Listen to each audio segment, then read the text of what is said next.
I remember the uneasy weight in my stomach as I tugged my gown straight. It was the last day of university, my graduation, my small piece of proof that I'd done something more than simply endure what life offered up. The crowd was restless in the hot, tented air. Nairobi's noon sun sifting through white canvas onto beaming faces. Families pressed together, faces taut with pride and relief. They called my name to deliver the student speech. My voice trembled only a bit as I stepped up, notes clenched in my fist. There were a few polite claps from the hundreds packed into plastic chairs, sweat damp in Sunday best. I looked out and caught my mother's eyes, glassy with hope and fear. Beside her sat my aunt, chin set, eyes already drifting.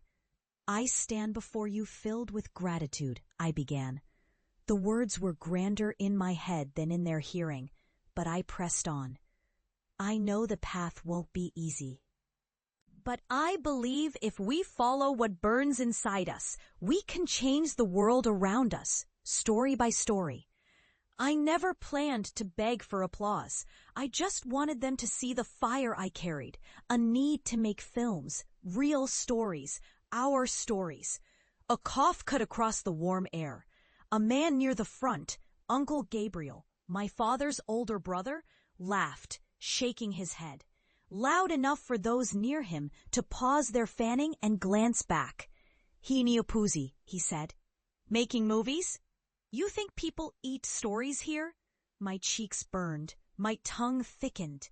I faltered, the words tumbling out like loose stones. "One day," I tried to say, "one day you'll see." But the microphone wavered in my grip. The crowd rustled. My mother finally smiled, but it was paper thin, as if she feared what might follow. I looked at the faculty robed on stage, waiting for me to finish and make way. I wished I could dissolve into the heat shimmer. My speech trailed off, unfinished. The applause was gentle, polite, nothing more. Later, as I hugged my friends and took the awkward photos, Gabriel found me again. His grip was rough on my shoulder. "Boy, you finish now. No more childish things." I mumbled thanks, looking at the familiar red dust of the school's walkways. "I have plans, Uncle." "That camera dream?" His laugh cut through my ribs. "Get a job in an office. Good salary. Make your mother proud." I nodded, the moment already ruined. My luck soured almost immediately. At home, I found my mother bent over expenses. My small room felt tight with worry. The rent, the food, buses forever late. I tried everywhere for work. TV stations, newspapers, government runarounds. No one wanted a new graduate with a film degree and a mouthful of big dreams. "You can't eat ambition," my aunt said one evening. She was helping pick the small stones from rice in our narrow kitchen. "You hear?" I was an extra pair of hands, nothing more. I tried to convince her, my mother, anyone. "I want to start a small story, just one documentary, the matatu drivers or the markets." "You want their struggles? Why?" Mom asked, not unkind, but exhausted. "Your father worked for 30 years, and what did he see? Struggle. Now you want to make a show with it?" She didn't understand, or she understood too well. I heard her talk late into her phone, her voice webbed with worry. "He will see sense," she'd whisper. "It's just a phase. He'll get tired." Week after week, every glance felt heavier. Even friends grew silent. The WhatsApp groups full of job updates, distant cousins snapping photos in business suits, smiling with new laptops. When I showed my tiny, shaky short film, Just a Day with a Mama Mboga from Gikomba, people scrolled away after a minute. At gatherings, my family let me sit quiet. When the talk drifted to jobs and marriages, my silence was noted but not pitied. "He is trying movies," my aunt would offer, followed by laughter that cut like a skewer. "One day, we shall all be in pictures." Grief grew cold in my bones. Years slouched past. I worked odd jobs, waiter, night security in an empty complex, teaching kids how to use cameras they could barely borrow. Sometimes, I watched the new releases on dusty projectors at Alliance Francaise. My name never appeared in credits. My laptop became my only confidant, worrying long into the nights as I stitched together stories no one wanted. But I did not stop. I learned to make documentaries with nothing. No sound gear, no steady funding. I covered the boys on rooftops of Eastleigh, the hidden labyrinths of Kibera, girls fighting for a single scholarship. I sent hundreds of emails, posted short films wherever I could online, begged for grants. The city moved around me. Indifferent. Buses rattled by, matatus painted with wild slogans. The skyline changed, steel and glass. New towers mocking my rented room. But I kept filming, pouring years into what felt like a locked cage. Grief settled into something sharper. Clarity. Every day denied, every sideways glance or cutting joke, I remembered. If I stopped now, I would become another Uncle Dreamless, giving up before the fire could burn bright enough. One rainy June, I submitted an edited half-hour documentary to an international film competition, almost as a joke, a dare to myself. It was about a mother running a food cart on Tomboya Street, how she shielded her children from street gangs by teaching them chess between customers. I shot half of it under umbrellas with a lens taped together. Didn't matter. It was honest, hungry, and true.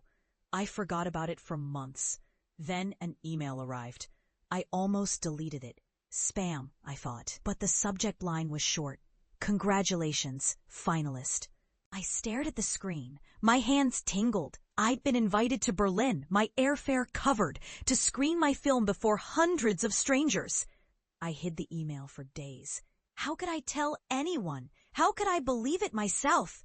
I borrowed a semi-new jacket from a friend, borrowed money for a suitcase that looked less battered. Nairobi to Istanbul to Berlin. Uneasy hours with my documents clutched close. At Tegel Airport, a man with a lanyard met me. The hotel room had real soap. Thick towels. I stood before the mirror and practiced a smile that didn't look startled. My screening was late in the program. The audience was mostly strangers, some interested, some tired.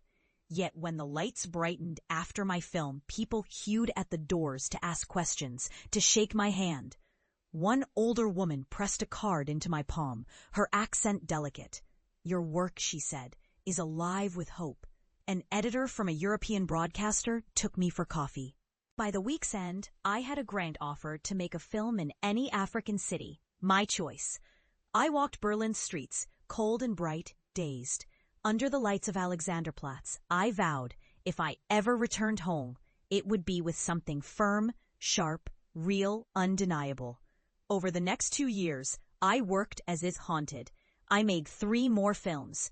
Girls boxing to escape forced marriages, a football league run by ex-convicts, a forgotten radio host who kept broadcasting after the post-election violence. I learned to navigate meetings, to chase festival submissions, to answer polite interviews. I slept little, learning the difference between hunger and purpose. Each award was proof. Each email was a shield. Yet the root of my ache was always the same. Nobody back home had seen these things. Nobody believed what I'd become.